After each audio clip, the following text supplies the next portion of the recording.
दहेज के लो जी। हम 3 बहनें थी और आज हमारी शादी थी, वह भी एक ही बार में 3 भाइयों के साथ।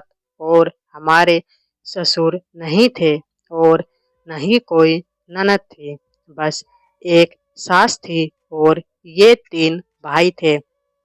इस शादी के समय मेरे पापा ने कहा था कि हमारी शादी पर वे 10 लाख रुपए नकद दहेज के रूप में देंगे, लेकिन शादी पर सिर्फ 5 लाख का ही इंतजाम हो पाया था और उन्होंने बाकी के बचे 5 लाख रुपए शादी के 6 महीने बाद तक देने की बात कही। 6 महीनों में वे पूरे बचे हुए 5 लाख रुपये भी हमारी सास को दे देंगे और इसी शर्त के साथ हमारी शादी हो गई। और फिर विदा होकर हम तीनों बहनें अपने ससुराल आ गई। मेरी सास ने बूझे मन से हमारा स्वागत किया और फिर समय आया हमारी सुहागरात का। लेकिन इससे पहले कि हम अपने सुहागरात मनाते, मेरी सास ने अपने तीनों बेटों को अपने पास बुलाया और कहा कि अपनी पत्नियों के साथ इन 6 महीनों तक कोई संबंध नहीं बनाना है, कहीं वे प्रेग्नेंट न हो जाए। 6 महीनों में या तो इनके पापा बाकी के बचे हुए पैसे दे देंगे या इन तीनों बहनों को उनके मायके वापिस भेज देंगे और मैं तुम्हारी फिर से शादी करवा दूंगी। भाई अपनी माँ की कोई भी बात नहीं टालते थे। इन तीनों ने बिल्कुल ऐसा ही किया जैसा कि इनकी माँ ने कहा था।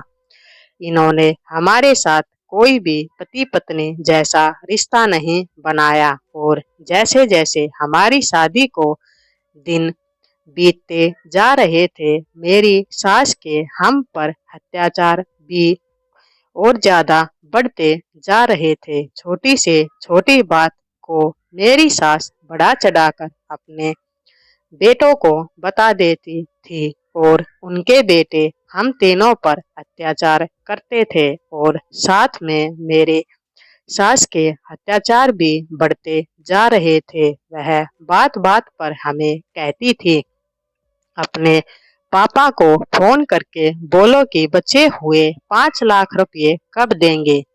वे शादी के समय तो वह बड़ी बड़ी बातें कर रहे थे कि हम 10 लाख रुपए नगद दे देंगे दहेज के लिए, लेकिन शादी के समय एक फूटी कौड़ी तक नहीं दी। आधी रकम देने से क्या होता है, बचे हुए 5 लाख रुपए कौन देगा। अब फोन करो अपने बाप के पास और उनसे बोलो कि 5 लाख रुपए जल्दी से जल्दी दहेज के रूप में भेज दे, नहीं तो तुम तीनों को तुम्हारे मायके वापिस भेज देंगे। दिन रात मेरी सास ऐसे ही हम पर ताना मारती रहती थी और हम पर गधों की तरह काम करवाती रहती थी। कभी सब्जी में नमक ज्यादा बताती तो कभी मिर्ची ज्यादा बताती और कभी सब्जी में मिर्ची ज्यादा होने का बहाना बनाती और फिर हम तीनों बहनों को इतनी ज्यादा मिर्ची खिला देती थी कि भगवान ही जाने कि हम पर उस समय क्या बीतती थी। जैसे जैसे दिन बीतते जा रहे थे और हमारी सास के हम पर अत्याचार भी बढ़ते जा रहे थे, लेकिन हम कुछ भी नहीं कर सकती थी। हम मजबूर थी क्योंकि इनके अत्याचार को सहना ही हमारा काम था। अगर हम इनके खिलाफ आवाज उठाते तो हमारा घर टूट जाता और मेरे पापा यह सब सहन नहीं कर सकते थे। वे दिल के मरीज थे और हमारा घर टूटने का सदमा बर्दाश्त नहीं कर सकते थे। वे इतने सक्षम नहीं थे कि फिर से अपनी बेटियों की शादी कहीं और कर सके, क्योंकि पहले ही उन्होंने कर्जा लेकर बड़ी मुश्किल से हम तीनों बहनों की शादी की थी और जो बन सका उतना दहेज भी दिया। 5 लाख रुपये नगद दहेज के लिए दिए थे और वे भी बहुत मुश्किल से। बाकी के बचे हुए 5 लाख रुपये कहाँ से लाकर देंगे। उन्होंने हमारी शादी के लिए अपना घर भी गिरवी रख दिया था, लेकिन जब भी मेरे पापा का फोन आता था तो हम ऐसे ही बात करती थी जैसे कि हमारे यहाँ सब कुछ ठीक है और हम अपने ससुराल में काफी खुश हैं, क्योंकि एक बेटी चाहे कुछ भी हो जाए वह कुछ भी सहन कर सकती है, लेकिन अपने मम्मी पापा का दिल नहीं दुखा सकती और उन्हें परेशान नहीं देख सकती। और यही हमारे साथ हो रहा था। हमारी सास के हम पर अत्याचार बढ़ते जा रहे थे और हम उनका विरोध भी नहीं कर सकते थे, लेकिन बस यही सोचकर जिंदा थे कि एक दिन ये सब बंद हो जाएगा और वे हमें भी इंसान समझने लगे और हमारी इज्जत भी करेंगे। कम से कम हमारे पतियों को तो हम पर दया आ ही जाएगी, वह तो हमसे प्यार करने ही लगेंगे। आखिर हम उनकी पत्नियां थी, लेकिन नहीं, वे हमें इंसान नहीं जानवर समझते थे और हमें अपनी पत्नी ही नहीं मानते थे और ना ही हमारे बीच पति पत्नी जैसा कोई रिश्ता था। अब तो हमारी शादी को 8 महीने हो गए थे, लेकिन अभी तक कुछ भी ऐसा नहीं था जिसे लेकर खुश हो सके। फिर मेरी छोटी बहन से एक गलती हो गई और उसे उसकी गलती की इतनी बड़ी सजा मिली कि हम बता नहीं सकते। मेरा नाम रेखा है और हम 3 बहनें हैं। हमारा कोई भाई नहीं है और मेरी माँ का भी देहांत हो चुका है। बस हमारे पापा हैं जो दिल के मरीज हैं। उनमें मैं सबसे बड़ी हूँ। मेरी दोनों बहनें, एक का नाम अनीता और दूसरी का नाम पूनम है। मेरे पापा ने हमारा रिश्ता तय कर दिया है। वह रिश्ता भी बड़ी मुश्किल से तय हुआ है, क्योंकि सभी इतना ज्यादा दहेज मांगते हैं कि मेरे पापा वो दे ही नहीं पाते।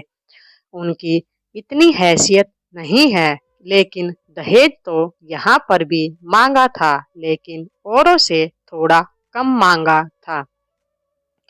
यहाँ पर दहेज के रूप में 10 लाख रुपये मांगे गए थे। मेरे पापा ने देने के लिए हाँ कर दी थी। हमारी शादी तय हो गई और धीरे धीरे शादी का समय भी आ गया। हमारे शादी वाला दिन आ गया और मेरे पापा पूरी रकम का इंतजाम नहीं कर पाए, बस आधी रकम का इंतजाम ही हो पाया था। 5 लाख रुपये का जो मेरे ससुराल वालों को मेरे पापा ने देना चाहा तो मेरी सास ने लेने से मना कर दिया और शादी से इनकार करने लगी, क्योंकि मेरे ससुर तो थे नहीं, उनका भी देहांत हो चुका था। बस मेरी सास थी और यह 3 भाई थे। मेरी सास ने पैसे लेने से मना कर दिया।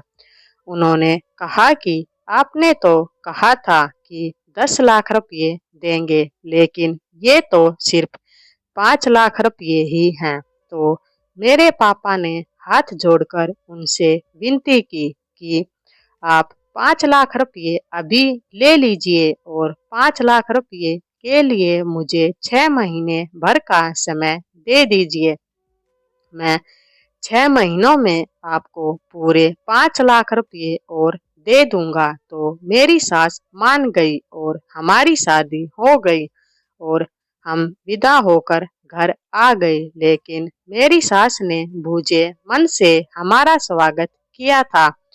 हमसे पूरा दिन जानवरों की तरह काम करवाती और अपने बेटों को भी हमारे पास नहीं आने देती थी। हमारे बीच में किसी भी प्रकार का पति पत्नी जैसा कोई भी संबंध नहीं था और दूसरी तरफ हम पर मेरी सास दिन रात अत्याचार करती, हम पर ताने मारती रहती। वो कहती अपने पापा को फोन करके बाकी की दहेज की रकम देने के लिए कहो, लेकिन मेरे पापा कहाँ से 5 लाख रुपये लाते।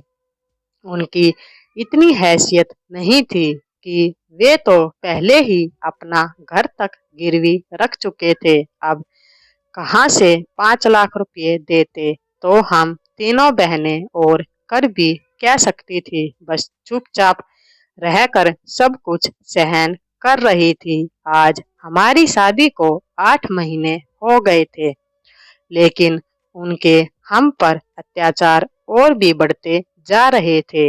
हमारे पतियों के दिल में भी हमारे लिए कोई प्यार नहीं था, नहीं कोई हमदर्दी थी। वे तो बस अपनी माँ की बात मानते थे और उनकी हाँ में हाँ रखते थे। फिर एक दिन मेरी छोटी बहन से एक गलती हो गई। वह इनके ही किसी भाई से, यानी कि हमारे पतियों का ही कोई रिश्तेदार में भाई लगता था, उससे प्यार कर बैठी। और जब मेरे देवर 2 दिन के लिए बाहर गए तो उसने रात को उसे अपने पास बुला लिया और उन दोनों को साथ में मेरे पति ने देख लिया। तो मेरे पति ने अपने भाई को काफी पीटा और उसे वहां से भगा दिया और साथ में मेरी बहन को भी ब्लैकमेल किया। उनकी वीडियो बना ली थी कि अगर तुमने मेरी बात नहीं मानी तो मैं ये वीडियो माँ को भी दिखा दूंगा और तुम्हारी बहनों को भी और तुम्हारे पापा को भी भेज दूंगा। मेरी बहन ने उसके आगे हाथ जोड़े कि भाई साहब आप ऐसा मत करें, लेकिन मेरे पति ने उससे कहा कि जैसा मैं चाहूँ वैसा ही करना, नहीं तो मैं यह तुम्हारे पापा को भेज दूंगा। तो मेरी बहन मजबूर हो गई और उसने कहा ठीक है भाई साहब, जैसा आप कहोगे मैं वैसा ही करूंगी। मेरा पति मेरी बहन का रोज बलात्कार करता था और हमें भनक तक भी नहीं थी। मेरी बहन काफी बूझी बूझी सी रहने लगी और वह एकदम से खोई खोई रहती। मैंने और मेरी छोटी वाली बहन पूनम ने उससे पूछने की काफी कोशिश की, लेकिन वह हमें बता ही नहीं रही थी कि उसे क्या परेशानी है। बस कहती कि मन काफी भारी हो रहा है दीदी, कुछ अच्छा नहीं लग रहा। फिर एक रात जब मेरी आंखें खुली तो मैंने देखा कि मेरे हस्बैंड उदय अपने कमरे में नहीं थे। मैंने देखा इतनी रात को उदय कहाँ जा सकते हैं। फिर मैं उन्हें देखने के लिए अपने कमरे से बाहर आई तो मैंने देखा कि वे तो मेरी छोटी बहन अनीता के कमरे से निकल रहे हैं। तो मैं एक तरफ छिप गई, वे कमरे में आ गए। मैंने फिर जाकर चुपके से अपनी बहन के कमरे में देखा तो वह बिना कपड़ों के बैठे हुए काफी रो रही थी। उसकी हालत देखकर मैं समझ गई थी जरूर कुछ ना कुछ ऐसा हुआ है। उदय ने मेरी बहन के साथ कुछ तो गलत किया है। पूनम को यह सब बता दिया। फिर मैंने और पूनम ने दोनों ने मिलकर अनीता से पूछा कि बताओ क्या हुआ है, उदय ने तुम्हारे साथ क्या किया है। तो वह फूट फूट कर रोने लगी और पूनम ने कहा कि तुम्हें अपनी बहन का ही पति मिला था, क्या ये सब करने के लिए तुम्हें शर्म नहीं आती। अपनी बहन के पति के ऊपर डोरे डालते हुए, लेकिन अनीता फूट फूट कर रोने लगी और कहने लगी, नहीं रेखा दीदी नहीं, पूनम ऐसी कोई बात नहीं है, बल्कि भाई साहब तो उल्टा मुझे ही ब्लैकमेल कर रहे हैं। मुझसे एक छोटी सी गलती हो गई जिसकी मुझे इतनी बड़ी सजा मिल रही है। तो फिर पूनम बोली, ऐसी क्या गलती हो गई थी, बताओ हमें सारी बातें, बताओ कि क्या हुआ है। तब अनीता ने हमें सारी बातें बता दी कि उसके साथ क्या हुआ है, उसे क्या गलती हो गई थी। और उसकी सारी बातें सुनकर तो जैसे मेरे होश ही उड़ गए।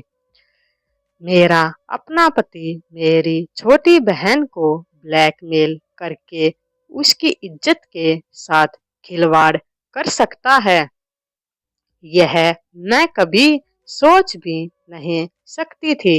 लेकिन हम कर भी क्या सकते थे, हम तीनों काफी मजबूर थी।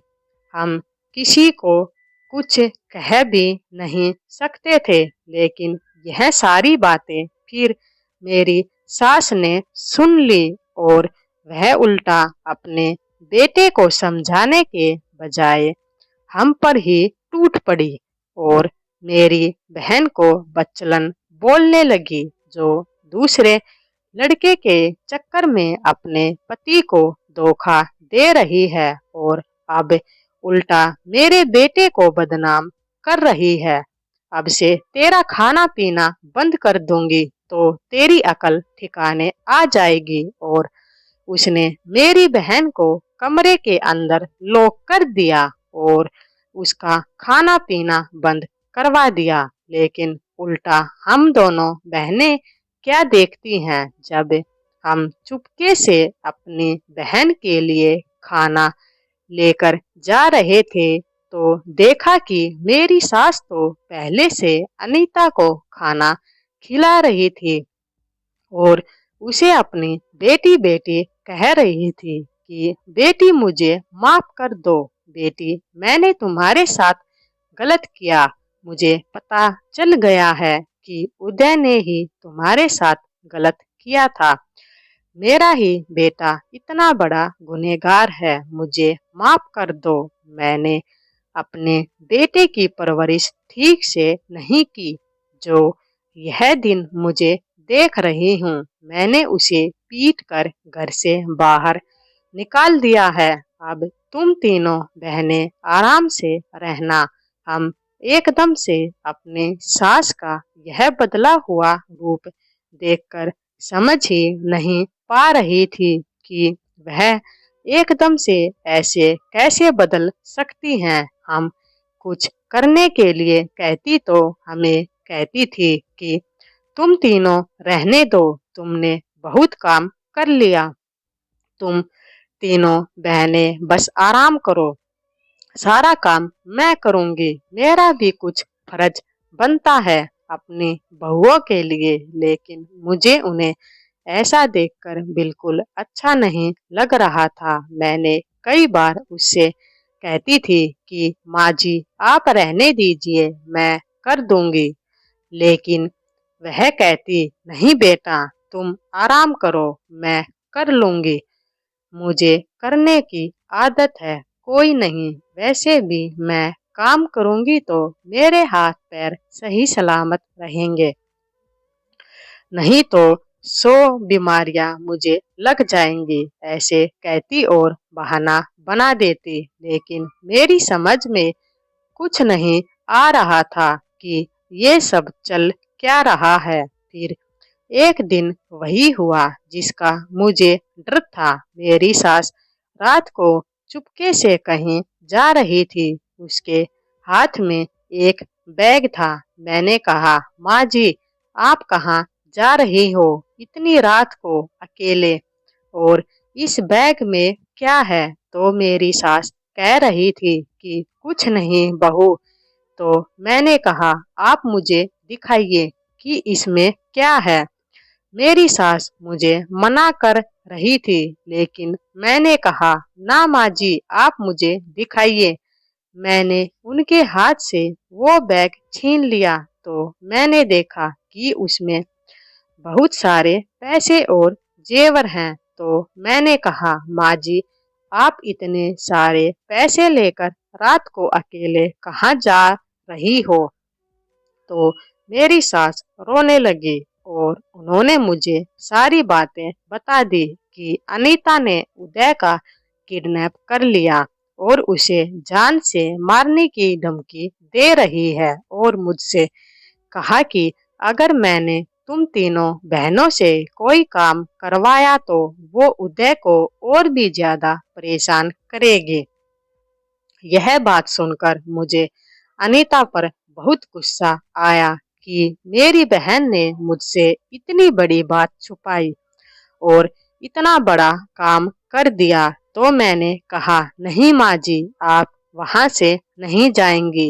ये बैग लेकर मैं वहाँ पर जाऊंगी और अनीता से पूछूंगी कि उसने ये सब क्यों किया और आप बाद में पुलिस को लेकर वहां आ जाना। लेकिन जैसे ही मैं वहां पर गई, किसी ने पीछे से ही मेरे सिर पर कुछ मार दिया और मैं गिर कर बेहोश हो गई और मुझे भी अपने साथ वहां पर पुलिस वालों को लेकर पहुंचे गई। लेकिन मेरे पति की तब तक मृत्यु हो चुकी थी। अनीता ने उन्हें भूखा प्यासा रखा था कई दिन से और प्यास के मारे वे मर गए थे। मुझे काफी देर बाद होश आया। तब मैंने अनीता को काफी धमकाया। मैंने उससे कहा कि तुमने यह क्या कर दिया? कम से कम तुम मुझे एक बार बता तो देती। तो उसने कहा कि इस बुढ़िया को और इसके बेटे ने जो मेरे साथ किया है ना, और हम तीनों बहनों के साथ किया, उसके बाद इन्हें सबक सिखाना काफी जरूरी था। ये सब हम तीनों बहनों को जानवर समझ रहे थे। इसके पहले तो माँ जी ने दहेज के नाम पर हम तीनों बहनों को ऊपर इतना सारा अत्याचार किया और फिर भाई साहब ने मुझे ब्लैकमेल कर कर मेरा इतना बलात्कार किया। मैं बिल्कुल टूट गई थी और अब इन्हें सबक सिखाना जरूरी था। मैंने कोई गलती नहीं की है। एक लड़की को ब्लैकमेल करके उसके साथ जबरदस्ती करने की सजा इसे दी है। यह सजा के हकदार थे और माजी को भी अपने बेटे की मौत की सजा, बड़ी सजा दे दी। अब मुझे अपने किए पर कोई शर्मिंदगी नहीं है। पुलिस वालों ने अनीता को गिरफ्तार कर लिया और उसे 5 साल की सजा हो गई। लेकिन अब मेरे सिर से मेरे पति का साया उठ चुका था। लेकिन मेरे पापा ने मेरी दूसरी शादी करवा दी और अब मैं अपनी नई शादी से काफी खुश हूँ। अनीता अभी भी जेल में है। अभी वह जेल से बाहर नहीं आई है और मेरी छोटी बहन अपने ससुराल में है। मेरे देवर के साथ काफी खुश है। उन दोनों ने भी अपनी नई जिंदगी की शुरुआत कर ली है और मेरी सास ने जो कुछ हम बहनों के साथ किया, उसकी सजा उसे मिल गई है और अब वह बिल्कुल गाय बनकर रहती है और मेरी छोटी बहन को काफी खुश भी रखती है। और जब मैं भी वहां पर जाती हूँ तो मुझसे भी काफी अच्छे से बात करती है और मुझे कहती है कि बेटी, जो मैंने तुम तीनों बहनों के साथ किया, उसकी सजा भगवान ने मुझे दे दी। मेरा बेटा मुझसे इतना दूर चला गया है और मेरी एक बहू जेल में है, लेकिन अब मैं सबसे छोटी बहू को अपनी बेटी बनाकर अपनी पलकों पर सजा कर रखती हूँ। काश ये सब मैंने पहले कर लिया होता, अपनी बहुओं को भी इंसान और अपनी बेटी समझा होता तो आज मेरा घर खुशियों से भरा होता। यही थी मेरी एक छोटी सी कहानी। अगर वीडियो पसंद आई हो तो लाइक कर दीजिए, चैनल को सब्सक्राइब कर दीजिए।